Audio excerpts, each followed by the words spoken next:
Halo teman-teman, apa kabar? Ketemu lagi bersama saya di kelas Dabai.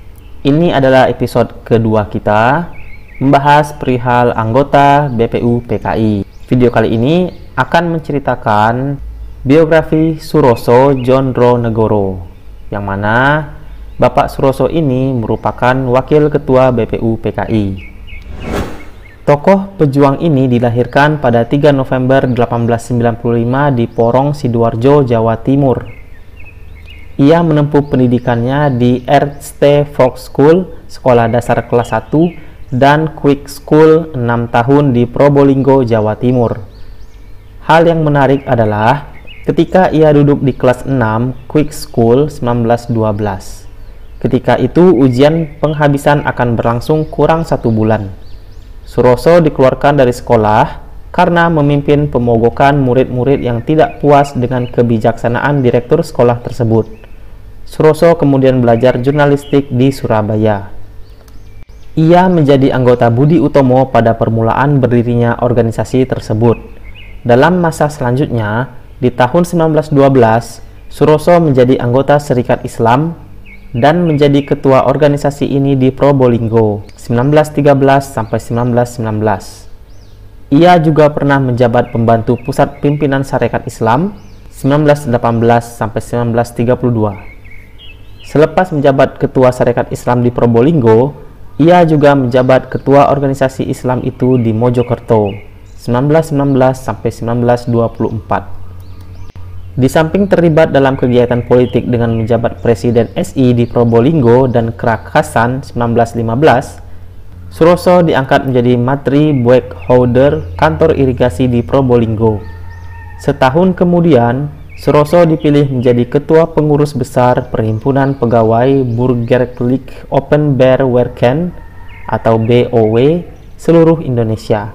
2 tahun kemudian, Suroso menjadi Komisaris Sentral Bestur SI. Dalam tahun 1921, Suroso dipilih menjadi Ketua Personel Pabrik Bon daerah Kabupaten Mojokerto. Ia memimpin pemogokan pegawai di pabrik gula itu dan menghasilkan perbaikan nasib mereka. Setahun kemudian, tokoh perjuangan nasional ini dipilih menjadi Ketua Fak Sentral ketiga dari Persatuan Fak Bonden India. Di samping giat dalam bidang politik melalui jabatan-jabatan yang disebutkan sebelumnya, Suroso memimpin Surat Kabar Kemajuan Hindia 1922 sampai 1924 di Surabaya. 5 tahun kemudian, ia dipilih menjadi Ketua Fak Sentral keempat, yaitu Persatuan Fak Bonden Aksens Buruh Partikelir.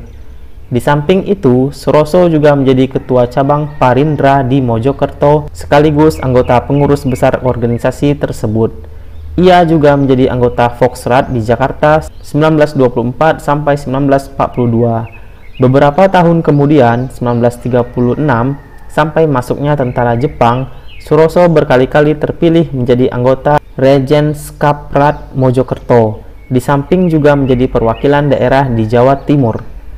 Pada tahun 1938, Suroso terpilih menjadi Loko Burgermester Jemente, wakil wali kota Mojokerto, seperti juga yang pernah dijabatnya di Probolinggo 1917 sebelumnya. Dalam masa pembentukan Jepang, Suroso menjadi Ketua Putra Daerah Malang, Jawa Timur, di samping Ketua Hukokai di Malang, Jawa Timur. Kemudian menjadi anggota Cho Sangiin di Jakarta.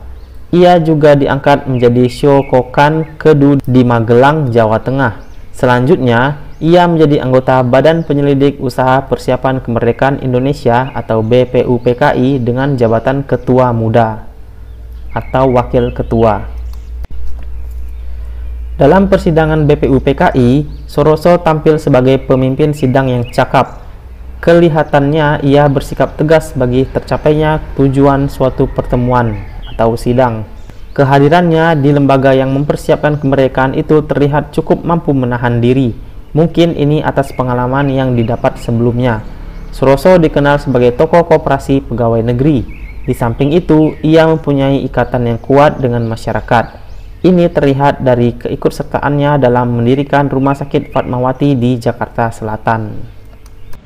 Baik, sekian dulu teman-teman untuk video kali ini. Sumber-sumbernya adalah dari buku tokoh-tokoh BPU PKI. Apabila teman-teman ingin buku ini, silakan tuliskan emailnya di kolom komentar biar saya bisa mengirim ke email teman-teman. Terima kasih atas perhatiannya. Jangan lupa di-share ke teman-teman dan juga subscribe ya. Kelas Dabai akan mengupload video serupa pada pertemuan berikutnya. Saya ucapkan Assalamualaikum warahmatullahi wabarakatuh.